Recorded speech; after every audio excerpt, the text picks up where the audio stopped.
দর্শক সবাইকে আমন্ত্রণ জানাচ্ছি এখন টিভির নিয়মিত স্বাস্থ্য বিষয়ক আয়োজন আরোগ্য নিকেতনের আজকের পর্বে।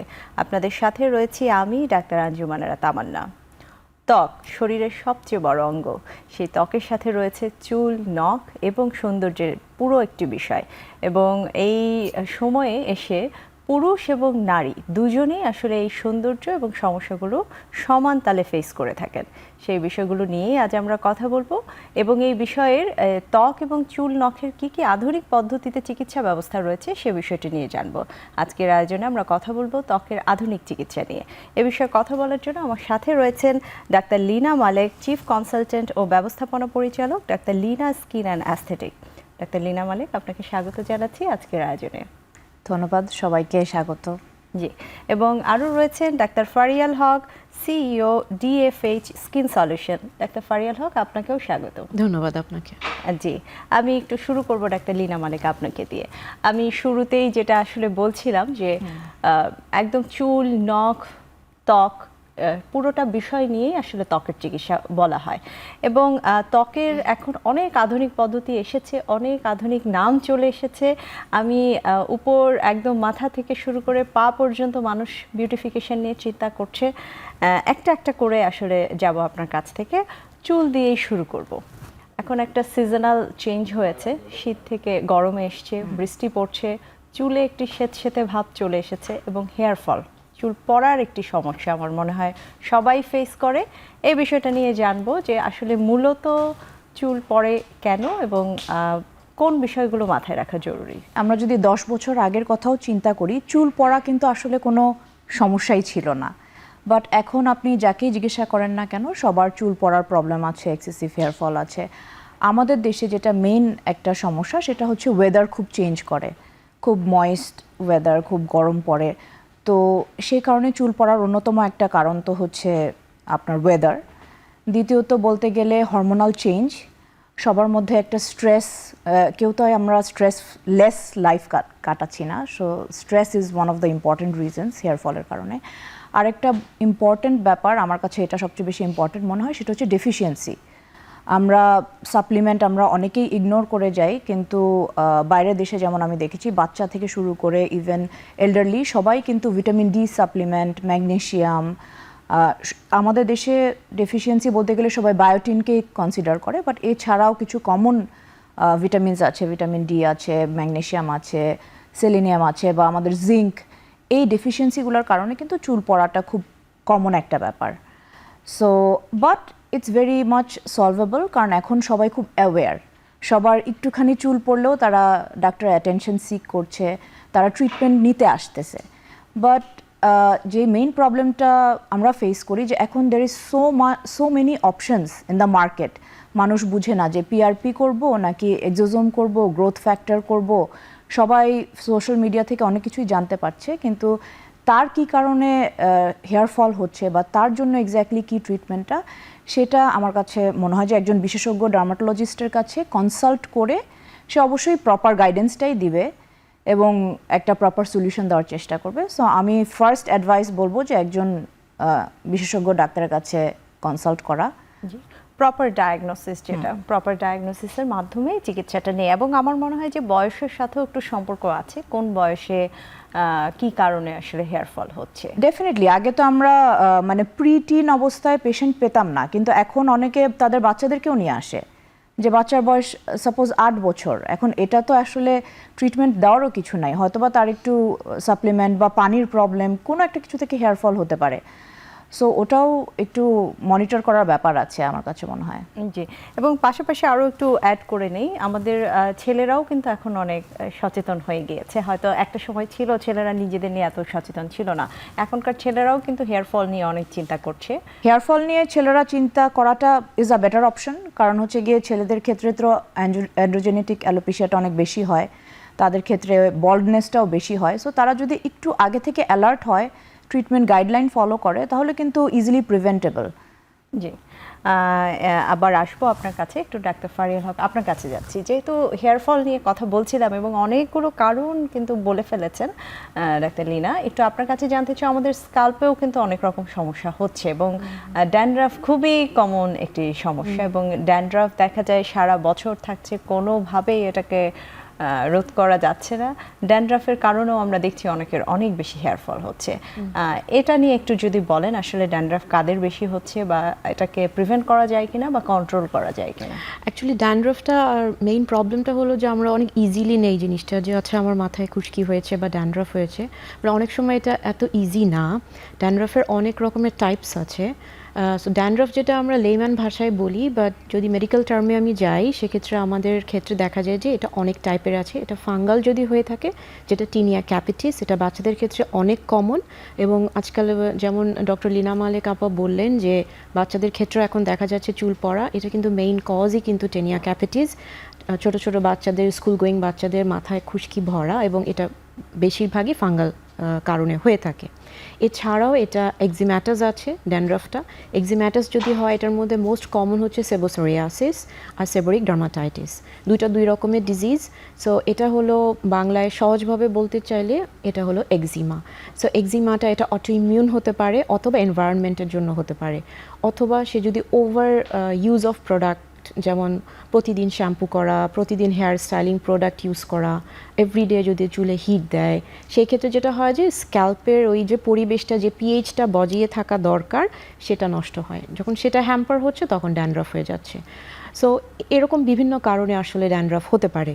সো আপনার ফাঙ্গাসজনিত কারণে, ব্যাকটেরিয়াজনিত কারণে, আপনার এনভায়রনমেন্টের জন্য হতে পারে, ইভেন আপনার শরীরের স্ট্রেস থেকেও কিন্তু এটা হতে পারে। ধরেন আপনি বাইরে থেকে সব কিছু ঠিক আছে, আপনি হেয়ার স্টাইলিং ওরকম করছেন না, অত কেমিক্যাল আপনি ইউজ করছেন না আপনার চুলে, কিন্তু আপনি ভিতর থেকে স্ট্রেসড আউট হয়ে আছেন, আপনার হরমোন ইমব্যালেন্স হয়ে আছে, তখন যেটা হবে ওটার ইফেক্টটা স্ক্যাল্পেও আসবে। কারণ স্ক্যাল্প থেকে একদম পায়ের তালু পর্যন্ত পুরাটাই আমাদের শরীরের স্কিন, যেটা হলো সব থেকে বড় অর্গ্যান।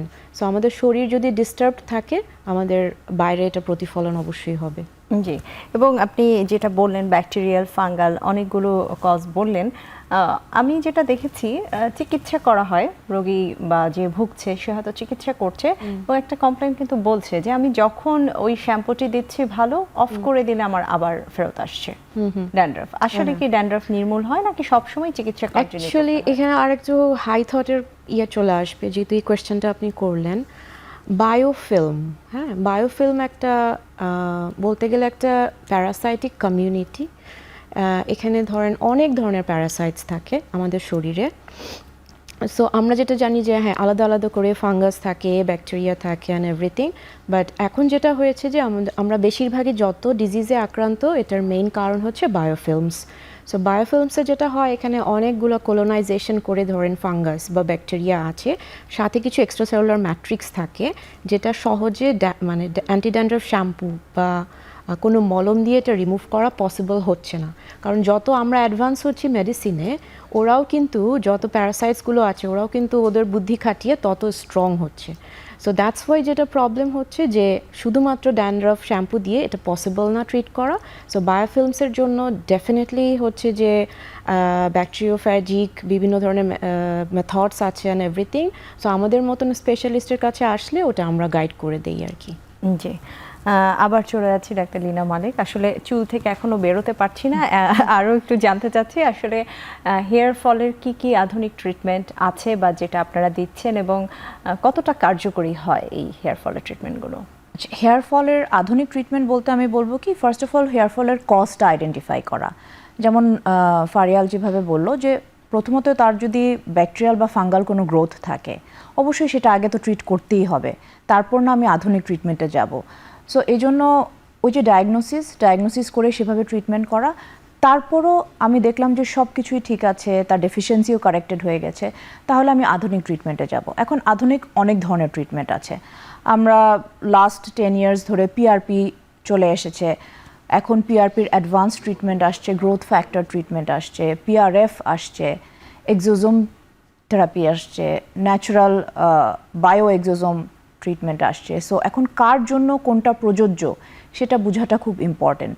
প্রথমত আমরা যদি পিআরপিতে আসি, পিআরপি হেয়ার ফল কমাবে, বিকজ ডেফিনেটলি এখানে রক্তকণিকাগুলো আলাদা হয়ে উপরে যে প্লেটলেটটা থাকে that is very rich of growth factor. So এই গ্রোথ ফ্যাক্টরটা যখন আমরা চুলের গোড়ায় ইনজেক্ট করি, যেই চুলের গোড়াটা হয়তোবা একদম ঝুরঝুরা হয়ে যাচ্ছিল, ওটাকে প্রাণবন্ত করা হচ্ছে কি পিআরপির কাজ। এবং আপনার হেয়ার ফলের মানে হেয়ারের একটা সাইকেল থাকে, হেয়ার ফলের যে পিরিয়ডটা সেটাকে কমায় দেয়। সো আপাত দৃষ্টিতে হেয়ার ফলটা কমে যাচ্ছে, চুল গোড়া থেকে শক্ত হচ্ছে, অনেকের চুল খুব ফ্যাসফ্যাসা হয়ে যায়, ভেঙে যায়, সেটাকে টুয়াইস করে। সো ওভারঅল আপনার ভলিউমটাকে বেশি লাগে, বা দ্যাট ডাজন্ট মিন যে আপনার চুল মাল্টিপ্লাই করছে। এখন এরপর আসি আমরা গ্রোথ ফ্যাক্টর। এই পিআরপি মডিফাইড হয়ে পিআরএফ গ্রোথ ফ্যাক্টর, মানে স্পেসিফিক ওখান থেকে শুধুমাত্র গ্রোথের জন্য যা যা দরকার সেই এলিমেন্টগুলোকে বের করে নিয়ে আসা। সো কারো চুল যদি পড়া বন্ধ হয়ে গেল, তখন আমি তাকে এরপরের অ্যাডভান্স ট্রিটমেন্টে যাব। ওইটা না ওয়ার্ক করলে তারপর আমি নেক্সট প্ল্যান হয়তো বা এক্সোজোমে যাব। এক্সোজোমকে বলা হয় একদম লেটেস্ট একটা ট্রিটমেন্ট, যেটা আপনার নর্মাল পিআরপি যে কাজটা করে তাকে 10 টাইমস স্পিড আপ করে দেয়। সো পুরো প্রসেসটাকে স্পিড আপ করে দেওয়া হচ্ছে কি এক্সোজোমের কাজ। তারপরও এখন যেরকম আগে মানুষ ট্রান্সপ্লান্টকে খুব কঠিন একটা জিনিস মনে করতো, কিন্তু গ্রেড 2 হেয়ার ফল, মানে যাদের হেয়ার লাইন পিছায় গেছে, অনেকখানি হেয়ার ফল হয়েছে, তারা ইজিলি ট্রান্সপ্লান্টে যেতে পারে। এখন আমাদের দেশে খুব উন্নত মানের ট্রান্সপ্লান্ট হচ্ছে। ফিমেলরাও ট্রান্সপ্লান্টে যেতে পারে, যে খুব যে মাথা শেভ করে একদম আইসোলেটেড থাকতে হবে ফর ট্রান্সপ্লান্ট, এরকমও না। সো আধুনিক ট্রিটমেন্টের অপশন আছে, কিন্তু তার জন্য কতটুকু প্রযোজ্য সেটা অ্যাকচুয়ালি এক্সামিন করে তারপর করাটা উচিত। হ্যাঁ, এটাই আসলে একজন বিশেষজ্ঞের কাজ, যে কার জন্য কোনটা প্রয়োজন। এবার একটু চলে যাচ্ছি ত্বকের বিষয়ে, এবং খুব কমন একটি বিষয় নিয়ে কথা বলবো, ব্রণের বিষয় বা একনি যেটা আমরা বলছি। আসলে ব্রণের অভিজ্ঞতা হয়নি এমন মানুষ বোধহয় খুব কম। হ্যাঁ, খুব কম। জীবনে একবার হলেও তার অভিজ্ঞতা হয়েছে কোনো একটা বয়সে। আমরা জানি স্পেসিফিক কিছু বয়সে ব্রণের অভিজ্ঞতা হয় সবার।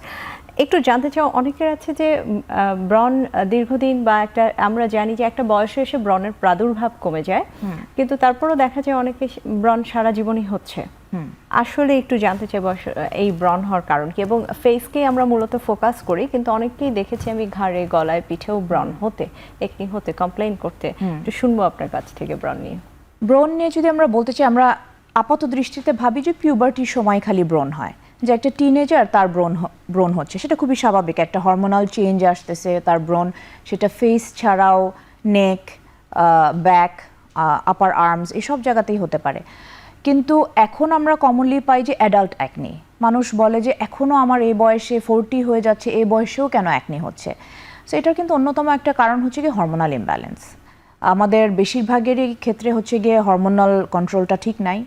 আমি বলবো না যে ডাইরেক্টলি ফুড হ্যাবিটের সাথে রিলেটেড, তা না, কিন্তু ফুড হ্যাবিট কিন্তু আমাদের হরমোনটাকে এফেক্ট করে। সো সেটা আরেকটা ইম্পর্টেন্ট কারণ। অ্যান্ড থার্ড, আপনি যদি আসেন, সেটা হচ্ছে কসমেটিক্স। মানুষ অনেক সোশ্যাল মিডিয়া দ্বারা ইনফ্লুয়েসড হয়ে অনেক কিছু ইউজ করছে। আমার অনেক পেশেন্টই এসে বলে যে আমি আমেরিকা থেকে ওই প্রোডাক্ট আনিয়েছি, ওখান থেকে আনিয়েছি, বাট হয়তোবা তার স্কিনের জন্য ওটা সুটেবল না। তারপর অনেক রং ফর্সাকারী ক্রিম ইউজ করছে, যেটা আলটিমেটলি স্কিনের প্যাটার্নটাকেই চেঞ্জ করে দিচ্ছে, এবং ওইখানেও প্রচুর অ্যাকনি হচ্ছে। সো অ্যাকনির ধরনটা দেখে কিন্তু বোঝা যায় সেটা হরমোনাল কারণে হচ্ছে, কেমিক্যালের কারণে হচ্ছে, বা ড্যান্ড্রাফ একটা অনেক অন্যতম কারণ। কারো কপালে বা ব্যাকে যখনই অ্যাকনি হবে, আমাদেরকে ধরে নিতে হবে তার অবশ্যই ফাঙ্গাল গ্রোথ আছে, সেই কারণে ব্রণটা হচ্ছে। সো ওই ক্ষেত্রেও আমি বলবো যে প্রপার ডায়াগনোসিস। আর অ্যাকনি ট্রিট করা অ্যাকচুয়ালি প্রপার কজটা ধরতে পারলে ইটস ভেরি ইজি। মানে যাওয়াটা ডিফিকাল্ট, বাট ট্রিটমেন্ট আছে, সব কিছুরই ট্রিটমেন্ট আছে, কিন্তু একটু ধৈর্যের ব্যাপার। অ্যাকনি ট্রিটমেন্টটা অবশ্যই একটু ধৈর্য ধরে ধরতে হবে যে কেন হচ্ছে। চলে যাচ্ছি ডাক্তার ফারিয়াল হক আপনার কাছে। আসলে একনি নিয়ে প্রশ্নের কোনো শেষ নেই, কিন্তু মূলত যেটা মানুষের মাথা ব্যথা হয়, সেটাতে আমি নিজেও ভুগি। সেটা হলো একনিটা চলে যাওয়ার পর একটা পিগমেন্টেশন বা একটা দাগ, এবং সেটা কোনোভাবেই যেতে চায় না। কিছু ব্যবহার করলে হয়তো কিছুটা ফেড আউট হয়, কিন্তু আবার একনি হয়, আবার একটা পিগমেন্টেশন হয়। আসলে এটা যাওয়ার কোনো উপায় রয়েছে কিনা, এবং যদি একনি হয় সেটা প্রিভেন্ট করা যায় কিনা? অ্যাকচুয়ালি পেশেন্টরা যেরকম স্ট্রাগল করছে, আমরাও কিন্তু স্ট্রাগল করছি এটা ট্রিট করতে। এটা অল ওভার দ্য ওয়ার্ল্ডেই সেম প্রবলেম, কারণ এটাকে পোস্ট ইনফ্ল্যামেটরি হাইপারপিগমেন্টেশন বলা হয়। যখন অ্যাকনে হচ্ছে, অ্যাকনির যে ব্যাকটেরিয়াটা, আগে বলা হতো প্রোপায়ানি ব্যাকটেরিয়াম অ্যাকনে, এখন এটার নতুন নাম কিউটি ব্যাকটেরিয়াম অ্যাকনে। সো এই ব্যাকটেরিয়াটা অ্যাকচুয়ালি এখানে তো প্রদাহ করছে, ইনফ্ল্যামেশন করছে। সো এই ইনফ্ল্যামেশনের পরবর্তী effect post inflammatory hyper pigmentation হচ্ছে। সো এটা আসলে যেতে বেশ কিছুদিন সময় লাগে and it takes time. So first of all মাইন্ডসেটে রাখতে হবে যে ইট উইল টেক টাইম। বেশিরভাগ ক্ষেত্রে মানুষ যেটা হয় অস্থির হয়ে বিভিন্ন রকম রং প্রোডাক্টস লাগানো শুরু করে। রং প্রোডাক্টস যখন লাগানো হয় স্কিনে, তখন স্কিনের টোটাল এনভায়রনমেন্ট, ওই যেটা বললাম যে পিএইচ চেঞ্জ হয়ে যাচ্ছে অ্যান্ড দেন ওটা আরও স্টাবার্ন হয়ে যায়। সো এটা স্টেপ বাই স্টেপ যেতে হয়।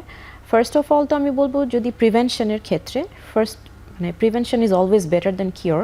সো যখনই অ্যাকনে হবে তখন কিন্তু এটাকে প্রিভেন্ট করার মেইন ইয়ে হচ্ছে যে ওখানে টাচ করা যাবে না, ওকে বিরক্ত করা যাবে না, ওকে পোক করা যাবে না, ডার্মাটোলজিস্টদের কাছে আসতে হবে, ওনাদের পরামর্শ অনুযায়ী ওটা আস্তে আস্তে আস্তে পিম্পলটাকে ওঠাটা বন্ধ করতে হবে। কারণ অ্যাকচুয়ালি এটা তো সেবেসিয়াস গ্ল্যান্ডের hyper activity and then acne হচ্ছে। সো হাইপার অ্যাক্টিভিটি কমে আসলে অ্যাকনে হওয়া বন্ধ হবে। সো এটা একদিক দিয়ে প্রিভেনশন। আর যেটা হয়ে গেছে অলরেডি দাগ, সেটার জন্য আমাদের সেন্টারে অহরহ অনেক ধরনের ট্রিটমেন্ট আছে। ফ্র্যাকশনাল লেজার্স আছে, কিছু কিছু ক্ষেত্রে পিলস আছে, কিছু সুন্দর কিছু স্কিন কেয়ার প্রোডাক্টস আছে, কিন্তু কম্বিনেশনগুলো মানুষ না বুঝে লাগায়। যেমন ধরেন সে ফর এক্সাম্পল অ্যাক্টিভ অ্যাকনের উপরে আমি যদি ভিটামিন সি সেরাম লাগিয়ে দিই, সেটা পিগমেন্টেশন কমানো থেকে অ্যাকনেকে বাড়িয়ে দেবে। সো এখানে আবার স্ট্রেংথ আছে। ভিটামিন সি সেরাম যদি কেউ শুধুমাত্র অ্যাক্টিভ অ্যাকনে নেই কিন্তু শুধুমাত্র দাগের জন্য ভিটামিন সি সেরাম লাগাচ্ছে, হ্যাঁ ঠিক আছে, বাট সেটার পার্সেন্টেজ আছে। অনেকে না বুঝেই বাজার থেকে কিনে আনছে, সেখানে হয়তো বা 15-18% ভিটামিন সি আছে যেটা টক্সিক ওনার স্কিনের জন্য। সো আন্ডার 10% হতে হবে। সো এই জিনিসগুলো তো আসলে এক্সপার্ট ছাড়া না জেনে যদি কেউ করে, তো সেক্ষেত্রে আর কি এটা পসিবল না। আর আদারওয়াইজ অ্যাডভান্স ট্রিটমেন্ট তো আছেই, যেমন ধরেন জি অবশ্যই। এবং ত্বকের এই বিষয়গুলো নিয়ে আমি আবারও ফিরবো। আমাদের একটি বিরতির সময় হয়ে গেছে, আমি বিরতি নিয়ে ফিরছি অবশ্যই কাছে।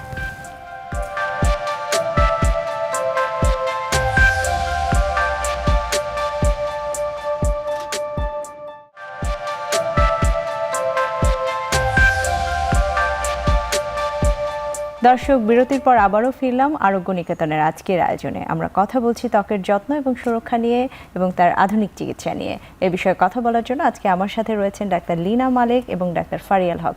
আমি আবার চলে যাচ্ছি ডাক্তার লীনা মালেক আপনার কাছে। আসলে ত্বক নিয়ে প্রশ্ন করলে প্রশ্নের কোনো শেষ নেই, এবং বিরতির আগে আমরা ব্রণ বা একনি নিয়ে কথা বলছিলাম, আপনিও বলেছেন এবং ডাক্তার ফারিয়াল হকও বলেছে আসলে কত রকম আধুনিক চিকিৎসা রয়েছে।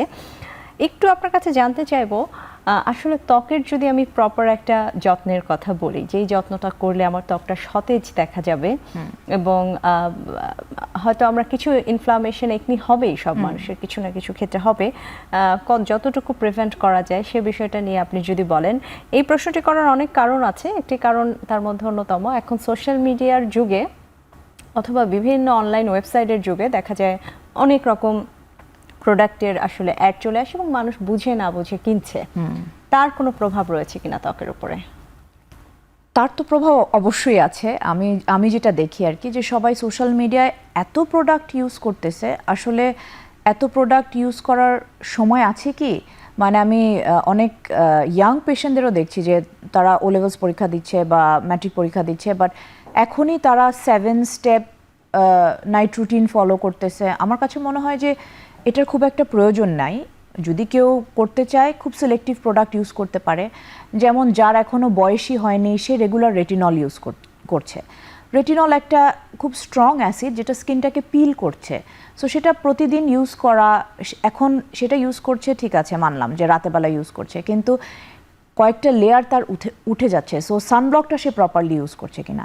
এখন আমাকে কেউ যদি জিজ্ঞাসা করে যে একটা নর্মাল স্কিন রুটিন, আমি বলবো দুইটা জিনিস। ফার্স্ট অফ অল, একটা হচ্ছে proper sunblock, proper SPF sunblock, যেটা হচ্ছে গিয়ে খুব লাইট বেসড, ওয়াটার বেসড হলে খুবই ভালো, বা যেটাকে আমরা বলি যে ফিজিক্যাল সানব্লক, সেটা ইউজ করতে পারলে খুবই ভালো। কারণ যত বেশি কেমিক্যাল অ্যাড হবে, হয়তো বা কারো কারো হবে না, কিন্তু বেশিরভাগ ক্ষেত্রেই স্কিনটা ইরিটেটেড হবে।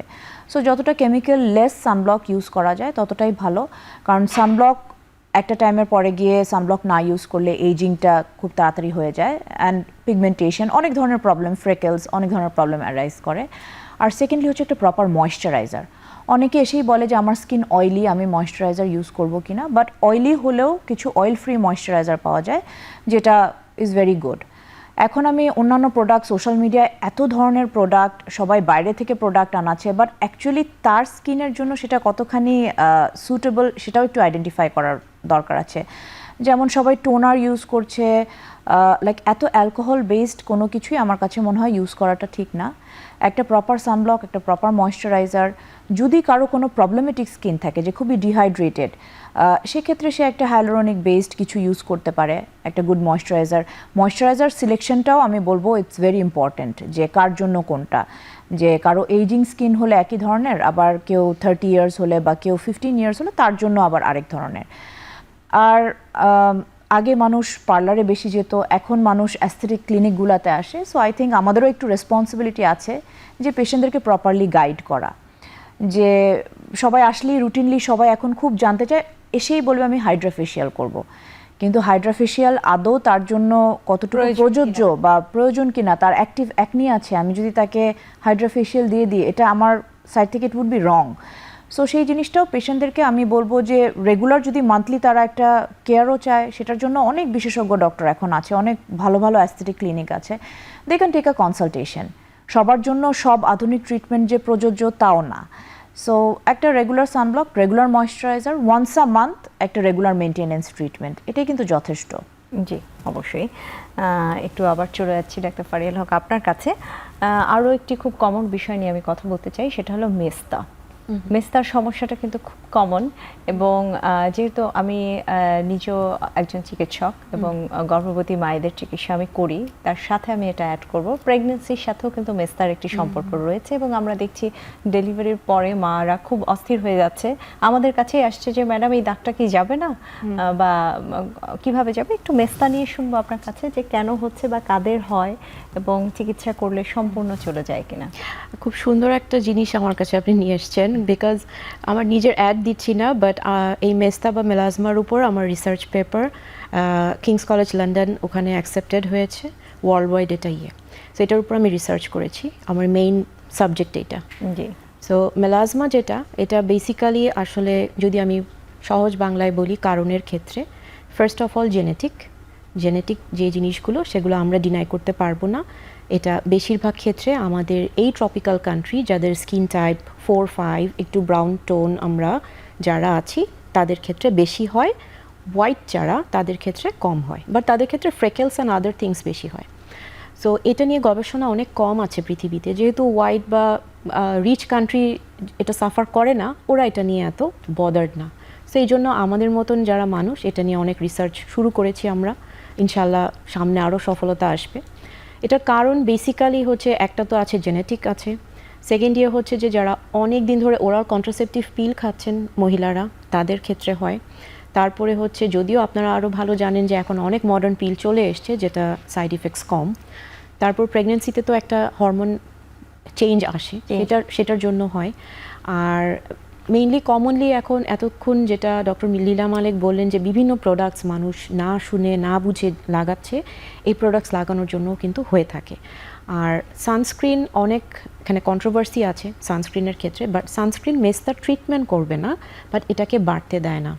সো সান ইউভি লাইট থেকেও কিন্তু মেস্তাটা অ্যাগ্রাভেট হয়, বাট তৈরি হওয়ার ক্ষেত্রে ইউভি লাইট না, তৈরি হওয়ার ক্ষেত্রে ডেফিনেটলি আপনার শরীরের কোনো না কোনো প্রবলেম থেকে হবে। আর স্ট্রেস তো অনেক বড় একটা কারণ মেস্তার জন্য, যখনই স্ট্রেসড আউট হবে আপনার শরীর, তখনই হচ্ছে হরমোন ইমব্যালেন্সের মাধ্যমে হোক যেভাবে হোক শরীরে এই মেস্তাটা দেখা যায়। এখন এটার আসলে সবসময় যখনই দেখা যাবে খুব আর্লি স্টেজে, মানে ওই যে একটা কথা আছে না, স্টিচ ইন টাইম সেভস 9, মানে যত তাড়াতাড়ি আপনি এটাকে ওইখানে স্টপ করে দিতে পারবেন ততই এটা আপনার জন্য ভালো। Otherwise it will be like a chronic disease, ডায়াবেটিসের মতন হোল লাইফ আপনাকে ডিস্টার্ব করবে এবং কোনোভাবেই আপনি এটা থেকে বের হতে পারবেন না। সো যত আর্লি আপনি এটা নোটিস করবেন, সেখানেই এটাকে স্টপ করে দেওয়ার জন্য আপনাকে বিশেষজ্ঞ একজন ডক্টরের আন্ডারে চলে যেতে হবে, ফলো আপে থাকতে হবে এবং অন্যান্য ট্রিটমেন্টে যেতে হবে।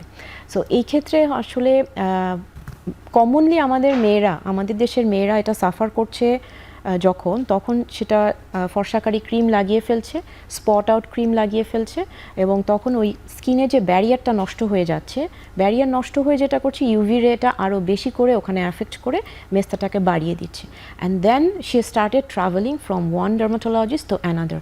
সো আমাদের ডার্মাটোলজিস্ট যারা আছি, লীনা আপুও জানেন, আমার পেশেন্ট ওনার কাছে যাচ্ছে, ওনার পেশেন্ট আমার কাছে আসছে এই একটা মেস্তা নিয়ে।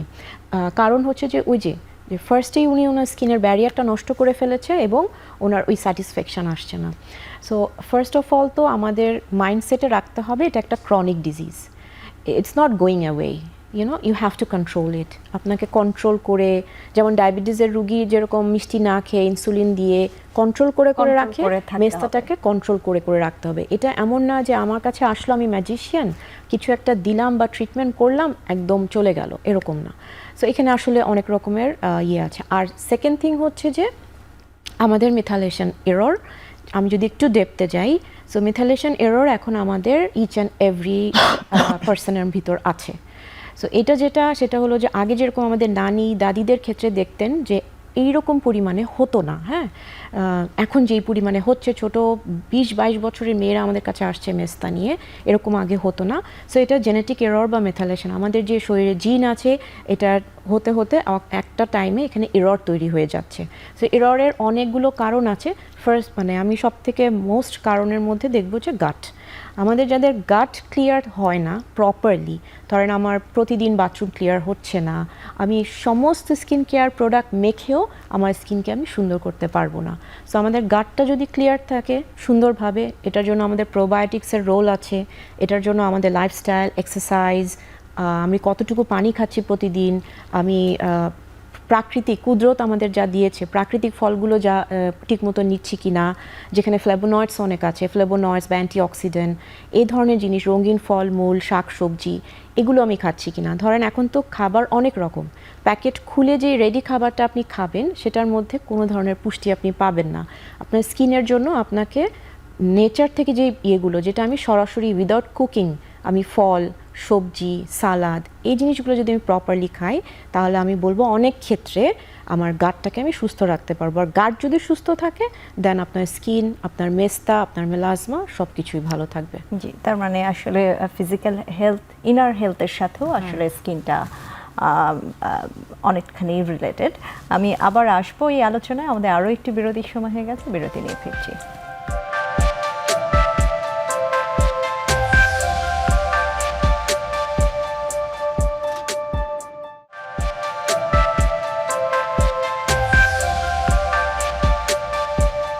দর্শক, বিরতির পর আবারও ফিরলাম আরোগ্য নিকেতনের আজকের আয়োজনে। আমরা কথা বলছি ত্বকের আধুনিক চিকিৎসা নিয়ে। সাথে রয়েছেন ডাক্তার লীনা মালেক এবং ডাক্তার ফারিয়াল হক।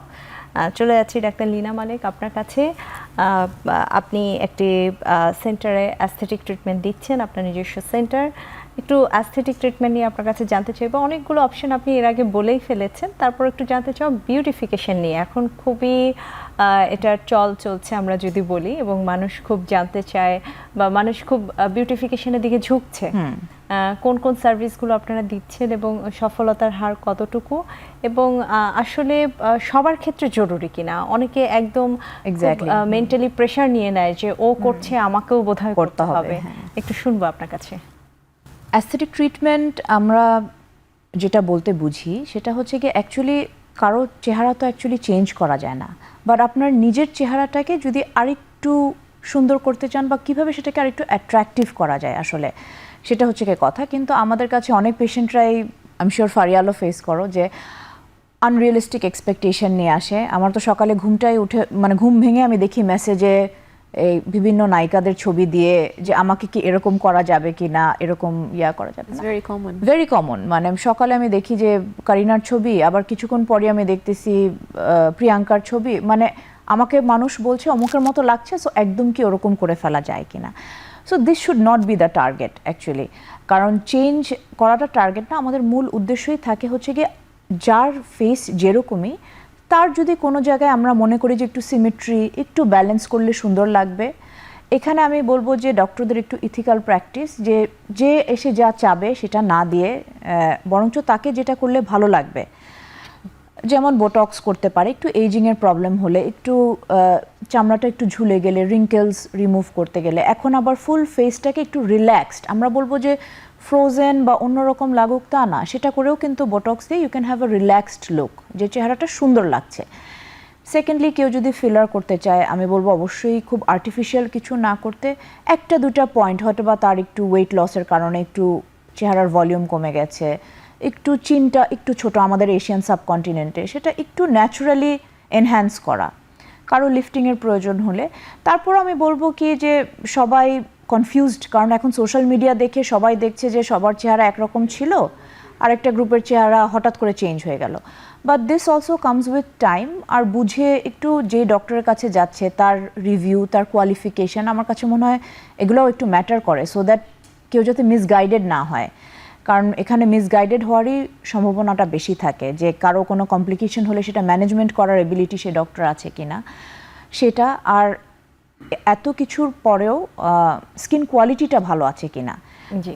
এবং শুধু ফেসের যত্ন নিলে হবে না, যে আপনার ওয়েটটা ঠিক আছে কিনা, কারণ দ্যাট ইজ অলসো রিলেটেড, আপনার ওভারঅল তাকে দেখতে ভালো লাগছে কিনা, সেটার জন্য আমার কাছে মনে হয় কিছু ট্রিটমেন্ট মানুষ খুব seek সুন্দর করতে একটা পারে। কথা বলেছেন, ওয়েট কন্ট্রোল করা। হ্যাঁ। এটা এখনকার দিনে খুব বড় অনেকেই ভাবে যে আমি ইস্যু হয়ে ওয়েটটা না কন্ট্রোল করে আমি চেহারা চেঞ্জ করে ফেলবো। এখন উই আর নট ম্যাজিশিয়ানস যে এসেই বলবে আমি কোরিয়ান ফেস চাই, সো আমরা তো কোরিয়ান স্ট্রাকচারেরই না, so Korean face how are we going to give that. জি অবশ্যই। একটু ডাক্তার ফারিয়াল হক, আপনার কাছে যাচ্ছি। আপনারও নিজস্ব একটি সেন্টার রয়েছে, আপনার সেন্টারে আসলে কি কি সার্ভিস দিচ্ছেন আপনি? আমাদের সেন্টারে এখানে এটা বেসিক্যালি একটা ডক্টর চেম্বার। এখানে আমি মেইনলি করছি, এখানে সব ধরনের স্কিন ডিজিজ অ্যান্ড অ্যাস্থেটিক যত রকমের ট্রিটমেন্ট আছে। এটার মধ্যে আমাদের সৌন্দর্যের যা যা আছে, আমাদের face brightening, whole body brightening থেকে শুরু করে আমাদের মেস্তার ট্রিটমেন্ট করা হয়, ফ্রেকেলস, তিলা এগুলো উঠানো হয়। অনেক বড় ধরনের স্কিন টিউমার যদি থাকে, অনেক ডার্মাটো সার্জারি আমাদের এখানে হয়ে থাকে। আর এর পাশাপাশি আমাদের লেজারও আছে। লেজারের মাধ্যমে যত রকমের যে সমস্ত ডিজিজ বেসড হোক আর সৌন্দর্য রিলেটেড হোক, এই জিনিসগুলো করা হয়। আর পাশাপাশি আমাদের ইনজেক্টেবলস যা যা আছে মডার্ন, যেমন বোটক্স, ফিলার্স, থ্রেডস, তারপর হচ্ছে লাইপোলাইটিক যেগুলো ফ্যাট কমানোর যে ইনজেকশনগুলো, এরকম ফেসকে কন্ট্যুরিং করা, এ ধরনের সমস্ত ট্রিটমেন্ট আমাদের এখানে অ্যাভেলেবেল আছে। জি, আপনার সেন্টারের আরও সার্ভিস নিয়ে শুনবো। আরও একটি বিরতির সময় হয়ে গেছে, অবশ্যই। বিরতি থেকে ফিরছি।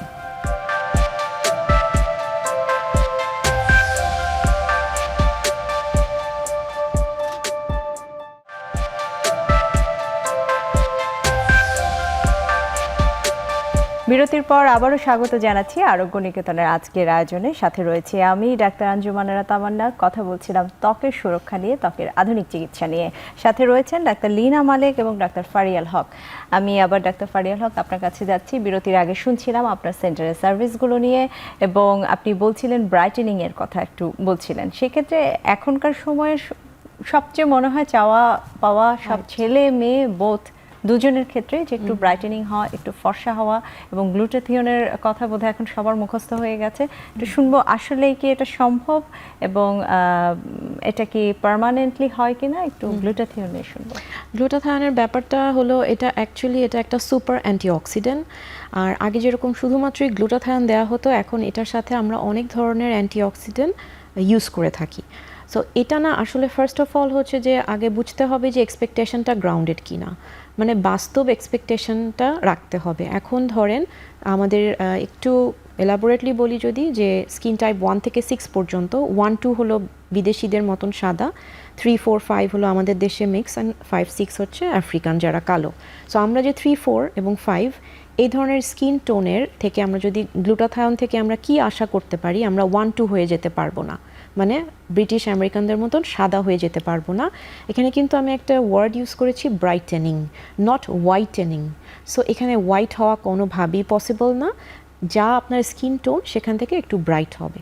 সো গ্লুটাথায়নটা যেটা করবে আপনার শরীর থেকে সমস্ত ধরনের অক্সিডেশন বা দূষিত পদার্থ, টক্সিন, এগুলো শরীর থেকে বের করে দেয়। ফলে আপনার যেটা হবে, আপনি এনার্জেটিক ফিল করবেন, আপনার স্কিনটা ব্রাইট হবে, আপনার হচ্ছে যে ঘুমটা ভালো হবে, আপনার মনের যে স্ট্রেসটা, মানে মনের দিক দিয়ে যে ভালো লাগাটা, এই জিনিসটা বাড়বে, আপনি কাম ডাউন হবেন, কারণ আপনার শরীরে টক্সিসিটি থাকছে না। সো এই যে এতগুলো বেনিফিটস আপনি গ্লুটাথায়ন থেকে পাচ্ছেন, তার মধ্যে অনেকগুলোর মধ্যে একটা হচ্ছে স্কিনটা ব্রাইট হবে। বাট মানুষ যেটা করছে যে এটাকেই মেন মনে করছে, এটা ঠিক না।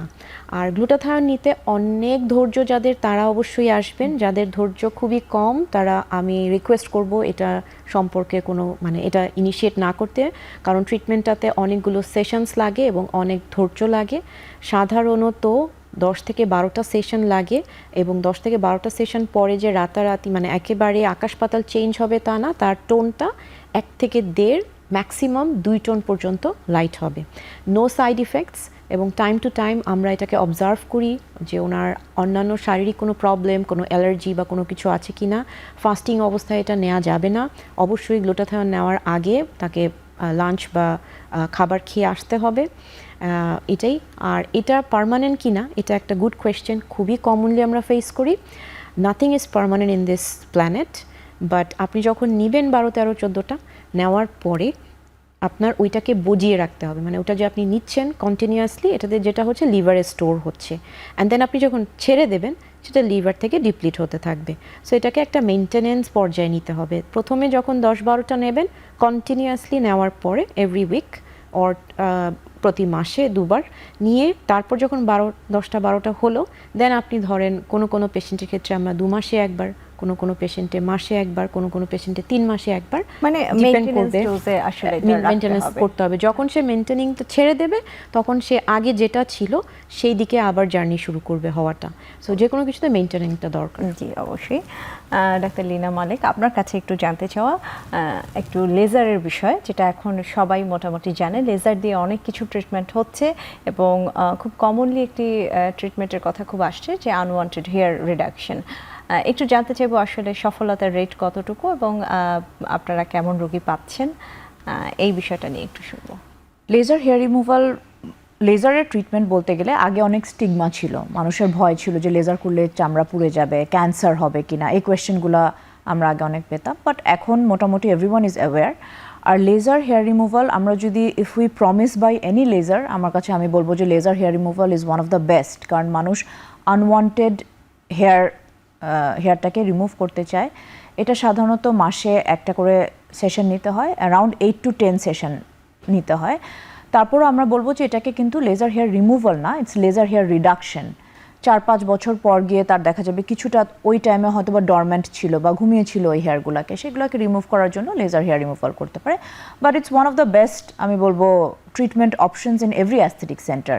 কারণ প্রপার লেজার হেয়ার মেশিন এবং প্রপারলি যদি কেউ স্কিন কালারটাকে চুজ করে, আমরা হচ্ছে কি স্কিন কালার টোন হচ্ছে গিয়ে 4, 5, 6 আমি বলবো একটু ডার্কার টোন। সো ওই টোনটা মেনটেন করে রাখলে এখানে বার্ন হওয়ারও কোনো সম্ভাবনা নাই। It's a very easy solution. অনেকে ইয়াং টিনেজ মেয়েরাও আসছে, 16-17 বছরের মেয়েরা, যারা লেজার হেয়ার রিমুভাল করছে, and it's a very good option. অনেকেরও যে বাম্পস থাকে, ইনগ্রোন হেয়ার থাকে, এগুলো রিমুভ হয়। মেলদের ক্ষেত্রে আমি বলবো অনেকে বিয়ার্ড শেপিং করতে আসে, that is also a very successful treatment. So laser hair removal আমি বলবো one of the best treatment options in all aesthetic centres এখন। জি, আমরা আয়োজনের অনেকটাই শেষের দিকে, দুজন থেকেই শুনলাম। একদমই শেষে একটু জানতে চাইবো আসলে, যেহেতু আপনি ছেলেদের কথা বলছিলেন যে ছেলেরাও বিয়ার শেপ করতে আসে, ছেলেদের সার্ভিস হচ্ছে কিনা আপনার সেন্টারে? হ্যাঁ, আমাদের সেন্টারে ছেলেদেরও সার্ভিস হচ্ছে, কারণ ছেলেদের তো অন্যতম একটা মেইন কনসার্ন হচ্ছে hair fall, hair regrowth. So এই ট্রিটমেন্ট হচ্ছে, প্লাস ইনজেক্টেবলসের ক্ষেত্রেও অ্যান্টি এজিং, এখন অনেক ছেলেরাই অ্যান্টি এজিং করছে, জ শেপিং করছে, জ লাইন শেপিং করছে, অনেক কিছু মানে করছে। তাদের জন্য সার্ভিস আছে। আমরা আয়োজনের একদমই শেষে অসংখ্য ধন্যবাদ জানাচ্ছি ডাক্তার লীনা মালিক এবং ডাক্তার ফারিয়াল হক আজকের আয়োজনে আমাদের সময় দেওয়ার জন্য। আপনাকেও ধন্যবাদ। জি দর্শক, আরোগ্য নিকেতনের আজকের আয়োজনের একদমই শেষে চলে এসেছি। আজকে অনেকগুলো ইনফরমেশন পেলাম আমরা দুজন ডার্মাটোলজিস্টের কাছ থেকে, এবং ত্বকের বেশ কিছু আধুনিক চিকিৎসা সম্পর্কে জানালেন। আশা করি সবাই অনেক উপকৃত হয়েছেন। সবার সুস্থতা কামনায় আজকের আয়োজন থেকে এখানেই বিদায় নিচ্ছি।